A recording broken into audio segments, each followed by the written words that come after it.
नमस्कार दोस्तों, स्वागत है आप सबका लाल किताब एस्ट्रो सेंटर चैनल पर। दोस्तों, आज के इस वीडियो में एक नए विषय पर आपसे बात कर रहे हैं, बुध का पितृ ऋण।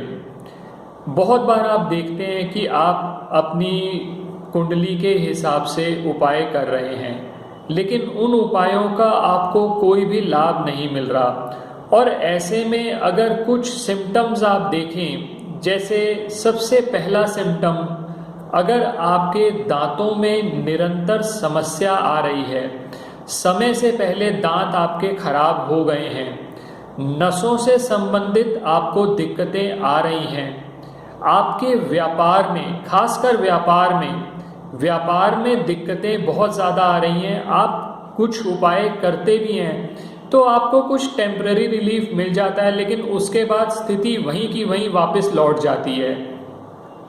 या फिर आप ये देख रहे हैं कि आप अपनी तरफ से जितना मेहनत कर रहे हैं व्यापार के अंदर, व्यापार चल नहीं पा रहा, या ऐसा भी है कि आप अपनी बात को अच्छे से समझा नहीं पाते, कम्युनिकेशन की प्रॉब्लम्स आपको आ रही हैं, या जैसा मैंने पहले भी बताया, नसों से संबंधित समस्याएं आ रही हैं, बहन, बुआ और बेटी के साथ आपके रिलेशंस खराब हो चुके हैं, या बेटी के विवाह में बहुत दिक्कतें आ रही हैं, विवाह होते होते कहीं पर जाकर रुक जाती है बात, विवाह संभव नहीं हो पा रहा, या बेटियों को बहुत ज़्यादा दिक्कत है। तो ऐसे केसेस में हम ये कहते हैं कि आप अपनी कुंडली में ये चेक करें कि कहीं बुध का पितृ ऋण तो नहीं बन रहा, क्योंकि जब तक आप इसका स्पेसिफिक उपाय नहीं करेंगे तब तक आप जो मर्जी रेमेडीज कर लीजिए, आपको थोड़ा बहुत टेम्पररी रिलीफ मिल सकता है, लेकिन परमानेंट रिलीफ नहीं मिलेगा। और जैसे जैसे समय बीतता जाएगा आपकी प्रॉब्लम्स बढ़ती चली जाएंगी, और ऐसे में सिचुएशन ये देखनी चाहिए कि क्या बुध का पितृ ऋण आपकी कुंडली में है। अब सबसे पहले तो ज्योतिष के हिसाब से, लाल किताब के हिसाब से आपसे बात करता हूं, कैसे पता चलेगा कि ये बुध का पितृ ऋण आपकी कुंडली में है या नहीं। सबसे पहले तो आप बुध की पोजीशन और चंद्रमा की पोजीशन देखिए। अगर खाना नंबर 3 और 6 जो कि बुध के घर हैं, उसके अंदर चंद्रमा है, या फिर बुध और चंद्रमा की युति है, या दृष्टि संबंध है, तो वहां पर इस बुध के पितृ ऋण का निर्माण होता है। सबसे पहली बात तो ये समझने वाली है। ये तो बात हुई ज्योतिष की दृष्टि से कि आप कॉम्बिनेशन देख लेंगे, और ये कॉम्बिनेशंस बेटर रहेगा आप बर्थ चार्ट में देखें। हालांकि वर्षफल में जब ऐसी सिचुएशन बनती है तो वहां पर भी बुध का रिजल्ट जो है वो खराब होता है, लेकिन वो कुछ रेमेडीज अगर सही से बताई जाएं, क्योंकि बुध की बहुत सारी रेमेडीज हैं अलग अलग खाना नंबर के लिए, तो वहां तो रिलीफ मिल जाता है। लेकिन अगर ये बर्थ चार्ट में है तो फिर उसमें आपको पितृ ऋण के उपाय करने पड़ते हैं। तो ज्योतिष की दृष्टि से मैंने बात करी, सबसे पहले आप देखिए बुध और चंद्रमा की पोजीशन। बुध और चंद्रमा साथ साथ तो नहीं, दृष्टि संबंध तो नहीं, या चंद्रमा खाना नंबर 3 और 6 जो कि बुध के घर हैं उसमें अगर है तो पितृ ऋण का निर्माण हो रहा है। ये तो पहली बात आपने देख ली। अब दूसरी चीजें, सिम्टम्स देखिए। सिम्टम्स कैसे देखेंगे? सबसे पहले जैसा मैंने बताया, दांतों में आपको समस्या आ रही है, नसों से संबंधित समस्या है, बहन, बुआ, बेटी के साथ आपके रिलेशंस खराब हो रखे हैं, इसी तरह से बेटी के विवाह में विघ्न आ रहे हैं, व्यापार में बहुत ज़्यादा दिक्कतें आ रही हैं, और अगर आपकी नौकरी भी बुध के कार्यों से संबंधित है कहीं पर, तब भी आपको नौकरी में भी दिक्कतें आ रही होंगी, चाहे वो नौकरी ना लग रही हो, या नौकरी लगने के बाद बार बार छूट जाती हो, या नौकरी में निरंतर समस्याएं आती जा रही हैं। तो इससे थोड़ा सा इंडिकेशन आपको मिल जाएगा कि आपके ऊपर बुध का पितृ ऋण है। अब इसका उपाय कैसे करना है? बुध को खाना नंबर 3 में थूकने वाला कौड़ी कहा जाता है, और हम इसमें बुध का जो उपाय करते हैं उसमें हम कौड़ियों का प्रयोग करते हैं। कौड़ियाँ सी शेल भी कहते हैं इनको, ये समुद्र में से निकलती हैं और कौड़ियों के बहुत सारे उपयोग हैं। कौड़ियों का प्रयोग धन संबंधी समस्याओं को दूर करने के लिए, नज़र दोष को दूर करने के लिए किया जाता है। लेकिन क्योंकि आज के वीडियो का विषय हमारा ये नहीं है कि कौड़ियों से हमने बाकी उपाय कैसे करने हैं, कौड़ियों से बुध के पितृ ऋण का उपाय कैसे करना है, उस पर मैं आपसे बात कर रहा हूँ। कौड़ियों का उपाय कैसे किया जाता है वो मैं आपसे अलग से एक वीडियो में शेयर करूँगा, उसका आप इंतज़ार करिए, वो ज़रूर आएगा वीडियो। उसमें मैं आपसे कौड़ियों का धन संबंधी समस्याएं दूर करने के लिए क्या प्रयोग है, नज़र दोष के लिए बहुत से लोग कौड़ियों का प्रयोग करते रहते हैं, तो कौड़ियों को माँ लक्ष्मी का स्वरूप माना जाता है और लक्ष्मी स्वरूप मानकर उनकी पूजा भी की जाती है। लेकिन यहाँ पर क्योंकि हमारा पर्पस ये है कि हम बुध के पितृ ऋण का उपाय करें, तो उसके लिए क्या उपाय आपको करने चाहिए, किस तरीके से करने चाहिए, सबसे अच्छा यही रहेगा कि आप एक्सपेरिमेंट मत करें। अगर आपको नॉलेज नहीं है तो बेटर रहेगा परामर्श लेकर, ज्योतिषीय परामर्श लेकर स्पेसिफिक रेमेडीज करिए, देखिए कि कौन सा ऋण बन रहा है किस समय पर। क्योंकि अदरवाइज आप रेमेडीज करते रहिए, जितनी मर्जी रेमेडीज कर लीजिए, इधर उधर से देख दुख के रेमेडीज कर लीजिए, हो सकता है कुछ एक आधी रेमेडी का तुक्का से लग के आपको फायदा भी मिल जाए और बहुत सी रेमेडीज का आपको नुकसान भी होगा, क्योंकि लाल किताब की रेमेडीज फायदा करती हैं तो अगर गलत हो जाएं तो वो बैकफायर भी करती हैं। तो लाल किताब कोई टोने टोटके की किताब नहीं है। लाल किताब में जो भी उपाय बताए जाते हैं वो साइंटिफिक हैं और बहुत रिसर्च के बाद वो उपाय इस तरह से बने हैं। उसको पंडित जी ने जब अपने बुक में लिखा तो बहुत सोच समझ के लिखा कि उन उपायों का क्या लॉजिक है और उससे क्या फल मिल सकता है। तो अगर उपाय गलत हो गया तो वो बैकफायर भी कर सकता है, तो वो ध्यान रखिएगा।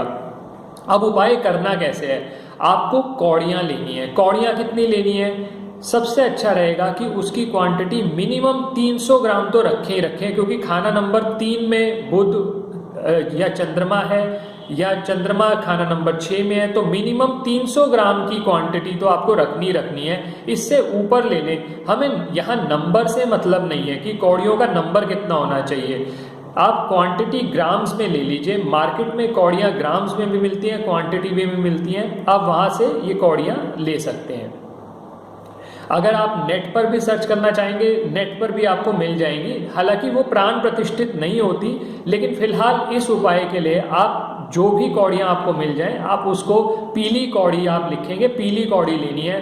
पीली कौड़ी का इसलिए हम इस्तेमाल कर रहे हैं क्योंकि जब खाना नंबर 3 में खासकर चंद्रमा और बुध आ गए अगर, तो उन खाना नंबर 3 से दृष्टि खाना नंबर 9 में और 11 में जाती है, जो बृहस्पति के घर हैं और कहीं ना कहीं आपके भाग्य को और आपके लाभ को भी नेगेटिवली अफेक्ट करती हैं। इसीलिए आप पीली कौड़ियों का प्रयोग करें। ये 300 ग्राम कौड़ियाँ आपने ले लेनी है।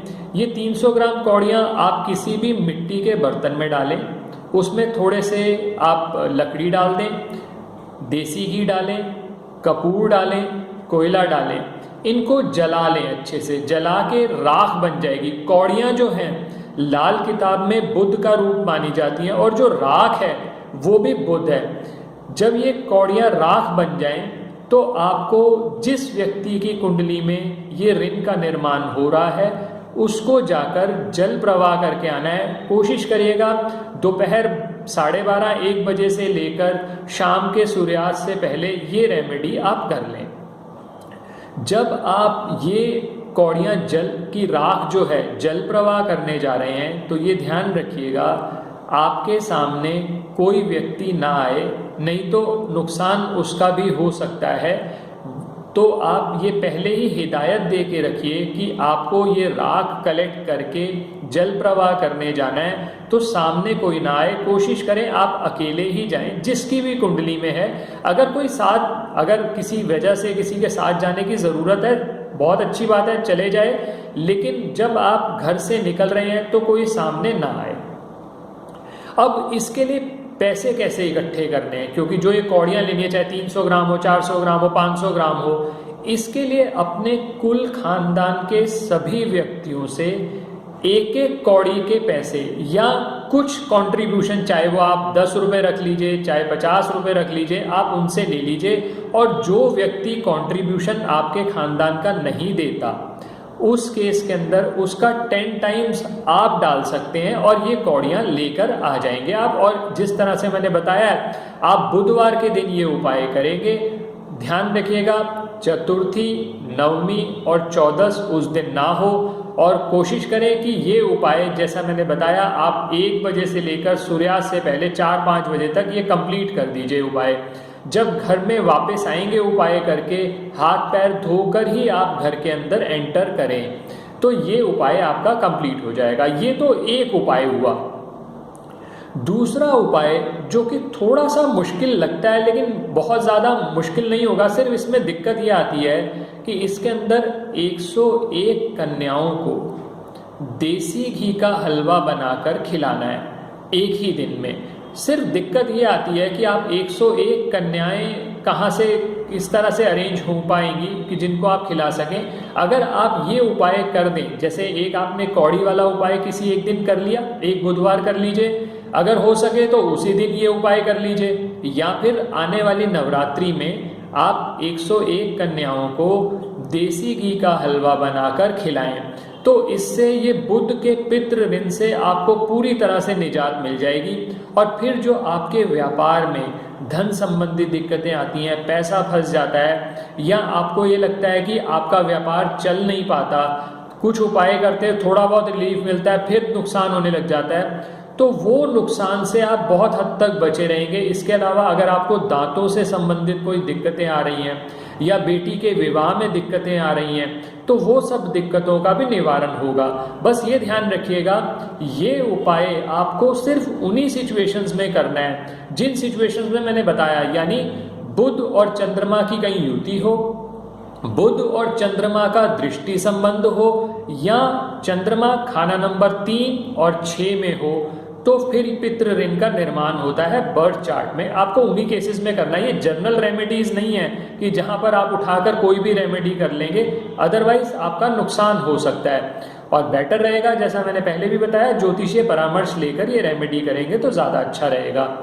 दोस्तों, आशा करता हूँ आपको ये वीडियो पसंद आया होगा। कौड़ियों के बहुत सारे उपाय और भी हैं, आने वाले समय में मैं आपके साथ शेयर करूंगा उन उपायों से किस तरह से आप अपनी धन संबंधी समस्याओं से मुक्ति पा सकते हैं और माँ लक्ष्मी की भी कृपा पा सकते हैं। तो तब तक बने रहिए हमारे साथ, मिलते हैं किसी नेक्स्ट वीडियो में आपके साथ। धन्यवाद दोस्तों।